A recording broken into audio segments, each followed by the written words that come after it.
Salam semangat dan bahagia selalu Bapak, Ibu, Guru, Penggerak. Tergerak, bergerak, menggerakkan. Bersama lagi dengan saya Rahma Sulistioningse, Sarjana Pendidikan, calon guru penggerak Angkatan 10 SMK Kristen Peten, Kabupaten Klaten. Di sini saya akan memaparkan jurnal refleksi dwi mingguan modul 2.1 pembelajaran berdiferensiasi. Dalam jurnal refleksi modul 2.1 pembelajaran berdiferensiasi refleksi model 4F.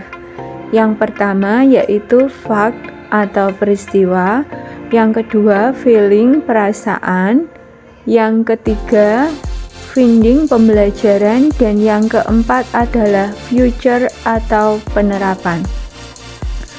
Pada poin yang pertama yaitu fact atau peristiwa.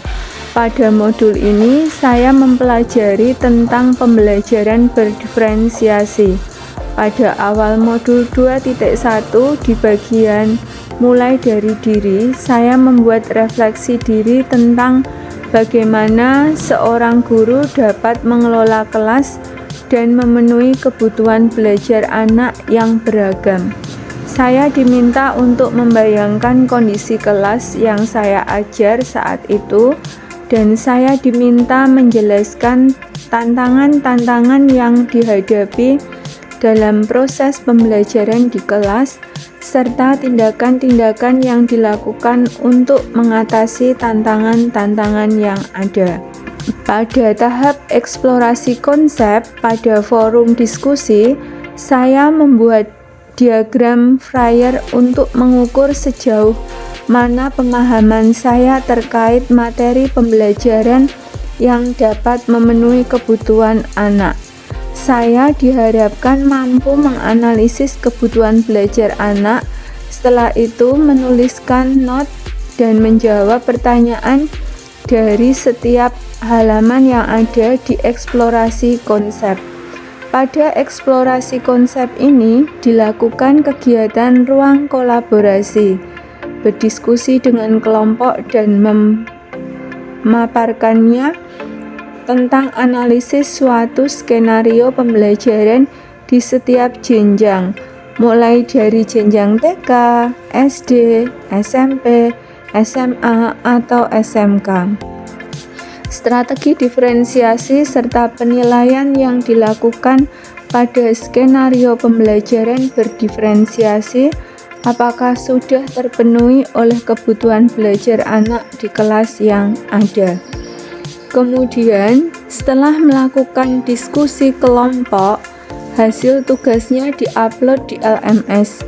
Pada ruang kolaborasi, dilanjutkan membuat demonstrasi kontekstual dengan membuat RPP atau modul ajar berdiferensiasi lengkap sesuai dengan rubrik yang ada di LMS. RPP atau modul ajar diupload dan dianalisis oleh rekan CGP lainnya. Kegiatan selanjutnya adalah elaborasi pemahaman dan koneksi antar materi. Tugas koneksi antar materi yaitu merenungkan kaitan materi 2.1 dengan materi pada modul sebelumnya dan melakukan refleksi dengan menjawab pertanyaan pematik. Elaborasi pemahaman dengan instruktur menyampaikan materi yang jelas dan mudah dipahami, tidak lupa. Setelah sesi selesai, CGP melakukan penilaian instruktur. Kegiatan penutup yaitu aksi nyata, membuat rencana pembelajaran yang nantinya pelaksanaannya akan dipantau oleh pengajar praktik ketika melakukan pendampingan individu. Kemudian untuk poin yang kedua, feeling atau perasaan. Pada modul ini banyak sekali ilmu yang saya dapatkan dan muncul harapan baru untuk mewujudkan pembelajaran berdiferensiasi yang telah saya pelajari, serta dapat saya praktekkan pada kegiatan aksi nyata saya. Saya berharap dapat secara konsisten melakukan penerapan pembelajaran berdiferensiasi di kelas, serta saya memiliki semangat baru untuk segera mengimplementasikan materi ini kepada teman sejawat di sekolah saya. Melalui pembelajaran berdiferensiasi ini, saya merasa lebih dicintai oleh anak didik saya, karena kebutuhan belajar anak dari kesiapan belajar, minat belajar, gaya belajarnya, profil belajar semua terpenuhi, sehingga anak saya merasa senang dan bersemangat mengikuti setiap pembelajaran yang ada.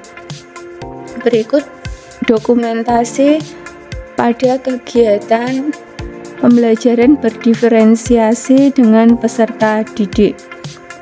Berikutnya yang ketiga adalah finding atau pembelajaran. Dari kegiatan yang ada, banyak hal yang saya dapatkan dalam pembelajaran ini, yaitu antara lain: 1. Pembelajaran berdiferensiasi adalah suatu usaha untuk menyesuaikan proses pembelajaran di kelas untuk memenuhi kebutuhan belajar individu setiap murid. 2. Pembelajaran berdiferensiasi mempunyai tujuan yang jelas. Guru merespon kebutuhan murid, lingkungan belajar efektif, manajemen yang efektif, dan penilaian berkelanjutan. 3. Kebutuhan murid ada 3 aspek, yaitu kesiapan belajar, minat belajar, dan profil belajar murid. Strategi pembelajaran berdiferensiasi terbagi menjadi 3, yaitu 1. Diferensiasi konten, 2. Diferensiasi proses, 3. Diferensiasi produk. Kesiapan belajar atau readiness adalah kapasitas untuk mempelajari materi. Minat adalah suatu keadaan mental yang menghasilkan respon terarah kepada suatu situasi atau objek tertentu yang menyenangkan dan memberikan kepuasan diri.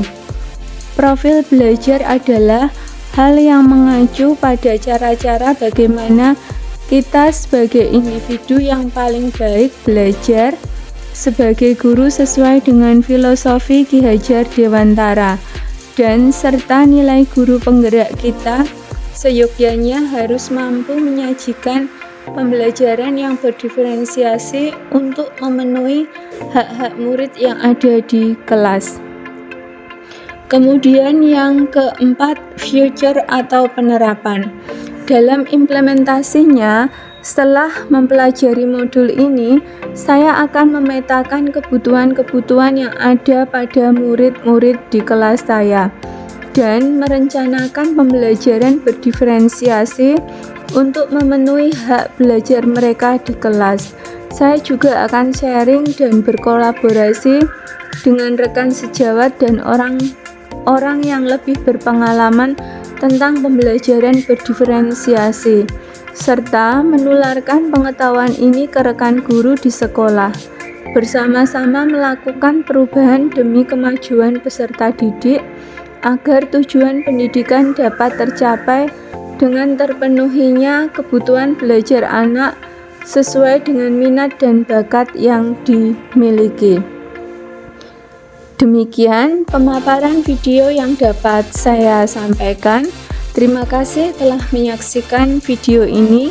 Semoga dapat bermanfaat dan menginspirasi. Salam dan bahagia selalu Bapak, Ibu, Guru, Penggerak.